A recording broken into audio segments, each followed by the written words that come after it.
നമസ്കാരം. ഇടിവെട്ടിയവനെ പാമ്പ് കടിച്ചെന്ന പഴമൊഴി പോലെയാണ് പുള്ളിമാനെ ഇടിച്ച സ്കാനിയ ബസ് ഇറക്കാൻ 13 ലക്ഷം രൂപ കോടതിയിൽ കെട്ടേണ്ടി വന്നത്. എന്തായാലും ഒരു കാര്യം മനസ്സിലായി. പല ഡിപ്പോകളിലും സ്കാനിയ ബസ് കിടന്ന് തുരുമ്പിച്ച് ഇല്ലാതായി പോകുന്ന ദുർവിധി ഉള്ളപ്പോഴാണ് വനം വകുപ്പ് കസ്റ്റഡിയിലെടുത്ത ബസ്സിനെ കസ്റ്റഡിയിൽ നിന്നും പുറത്തിറക്കാൻ 13 ലക്ഷം രൂപ KSRTC ചിലവാക്കിയത്.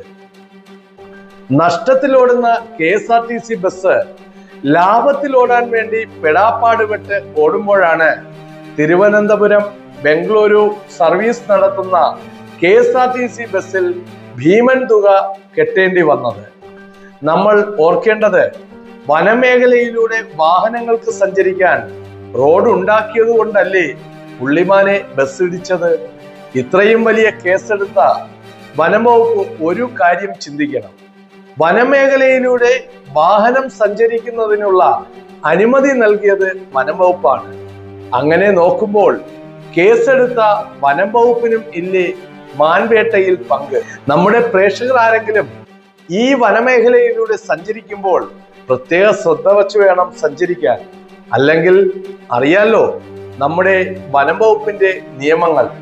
അതിന്റെ ഒരു നേർചിത്രമാണ് KSRTCക്ക് ലഭിച്ച 13 ലക്ഷത്തിന്റെ ചെക്ക്.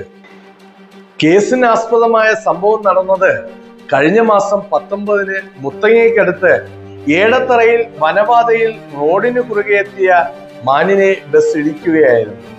മാനിന്റെ ജീവൻ തൽക്ഷണം പോയതോടെ വനപാലകരെത്തി സ്കാനിയ ബസ് കസ്റ്റഡിയിലെടുത്ത് സ്റ്റേഷനിലേക്ക് മാറ്റി. കോടതിയിലെത്തിയ കേസിൽ KSRTCയുടെ ഹർജിയിന്മേൽ ബത്തേരി ബഹുമാനപ്പെട്ട 1-ാം ക്ലാസ് ജുഡീഷ്യൽ മജിസ്ട്രേറ്റ് കോടതി ഉത്തരവിന്റെ അടിസ്ഥാനത്തിലാണ് പിഴയടച്ച് ബസ് വിട്ടു നൽകാൻ വനം വകുപ്പിനോട് കോടതി നിർദ്ദേശിച്ചത്.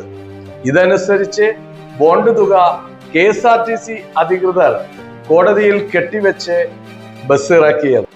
എന്തായാലും ചട്ടങ്ങളും ഉപചട്ടങ്ങളും ഉള്ള വനം വകുപ്പ് ബസ് ഡ്രൈവർക്കെതിരെ നായാട്ട് നടത്തിയെന്ന വകുപ്പുകൾ ഉൾപ്പെടെയുള്ള കുറ്റങ്ങൾ ചുമത്തി കേസെടുത്തു. News desk നവലോകം.